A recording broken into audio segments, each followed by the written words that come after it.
بسم اللہ الرحمن الرحیم ایاک نعبد و ایاک نستعین۔ میرے پاکستانیوں، جدھر بھی آپ ہیں، آج میں آپ سب کو عید مبارک کہتا ہوں، اور میں افسوس سے کہتا ہوں کہ میرے لیے یہ سب سے تکلیف دہ عید ہے۔ وہ تکلیف دہ کیوں ہے کہ 10,000 کے ارد گرد، ہمیں ایگزیکٹ نمبر نہیں پتا کیونکہ ہمیں بتاتے نہیں ہیں اور ہر روز نئے لوگوں کو پکڑ لیتے ہیں، لیکن 10,000 کے ارد گرد ہمارے کارکن آج جیلوں میں ہیں اور جیلوں میں برے حالات میں رکھے گئے ہیں۔ ایسے رکھا ہوا ہے جیسے کہ کوئی غدار ہیں، کوئی دہشت گرد ہیں۔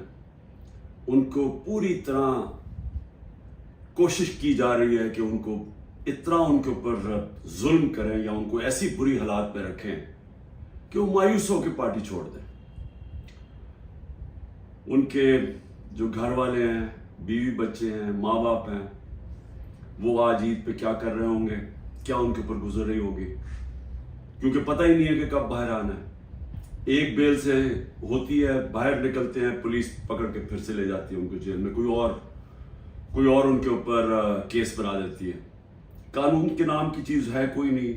اب مکمل طور پہ جنگل کا قانون ہے، جو طاقتور ہے وہ جو مرضی چاہے وہ کرے، وہ چاہے سپریم کورٹ کے فیصلے سنے یا نہ سنے، عدالتوں کے جج کی بات مانے یا نہ مانے، کوئی فرق نہیں ان کو پڑتا، کیونکہ اس وقت جس کے پاس طاقت ہے وہ جو مرضی چاہے کر سکتا ہے۔ تو اس لیے ان کے گھروں میں کیا گزری ہوگی، یہ میرے جو 10,000 کے ارد گرد جو کارکن اس وقت جیل میں ہیں، میں اس لیے یہ عید تکلیف میں گزار رہا ہوں۔ اس کے علاوہ ہمارے پولیٹیکل لیڈرز ہیں، میں آج ان کو عید مبارک بھی کہتا ہوں، سلام بھی کرتا ہوں، کیونکہ ان کو صرف اس لیے جیلوں میں رکھا ہوا ہے اور ان کے اوپر ہر قسم کا پریشر ڈال رہے ہیں کہ بس وہ ایک لفظ ایک جملہ کہہ دیں کہ جی میں تحریک انصاف چھوڑ رہا ہوں، پھر سب کچھ معاف ہو جاتا ہے۔ جس طرح پوچھا گیا ایک سوال پریس کانفرنس کے دوران ISPR کی کہ جی بتائیں کہ یہ اتنے بڑے الزام لگائے ہوئے بغاوت کے اور دہشت گردی کے، لیکن جب وہ پارٹی چھوڑتے تو سب معاف ہو جاتا ہے۔ تو وہی ان کے اوپر پریشر ڈالا ہوا ہے۔ تو میں آج ان کو سلام بھی کرتا ہوں۔ ہمارے خاص طور پہ جو خواتین، ابھی تک 50 خواتین صرف لاہور کے جیل میں ہیں، جس میں ڈاکٹر یاسمین اور عالیہ حمزہ، ان کو میں خاص طور پہ خراج تحسین پیش کرتا ہوں۔ ان کے علاوہ جو اور عورتیں ہیں، لیکن ان کے اوپر پورا زور لگایا گیا ہے کہ یہ پارٹی چھوڑ دیں یا یہ اپروور بن جائیں۔ اپروور بننے کا مطلب کہ جی عمران خان نے ہمیں کہا تھا کہ وہاں جا کے جلاؤ گھراؤ کرو، تو اس لیے اگر وہ یہ کہہ دیں تو ان کو پھر جیل سے نکال دیا جائے گا۔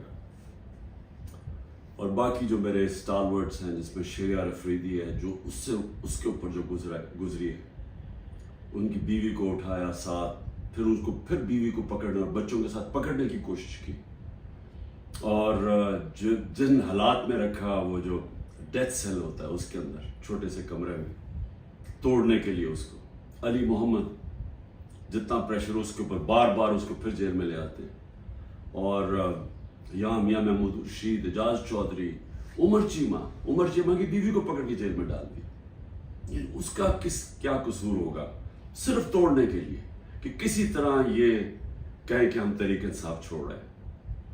اور میں جس طرح اپنے اور اسٹالورٹس ہیں، میں ان کو آج خاص طور پہ آج سلام کرتا ہوں، عید مبارک بھی کہتا ہوں۔ اس کے علاوہ میں آج یاد کرنا چاہتا ہوں 16 لوگ ہمارے شہید ہوئے، گولیاں ماری گئی ان کو 9 مئی کے بعد۔ کوئی ان کی بات ہی نہیں کر رہا کہ 16 لوگ جو کنفرمڈ ہمارے پاس ہیں جن کی شہادتیں ہوں گی، اس کے علاوہ 9 اور ہیں، لیکن ہم اس لیے کنفرم نہیں کر سکتے کہ ان کے جو گھر والے ہیں وہ چھپے ہوئے ہیں۔ یہ جو دہشت اور یہ جو خوف کی فضا بنائی ہوئی ہے، وہ چھپے ہوئے ہیں اور وہ کنفرم نہیں کرتے، بولتے بھی نہیں ہیں۔ یہ 16 کا تو کنفرم ہے، 25 کو گولیاں لگی جس سے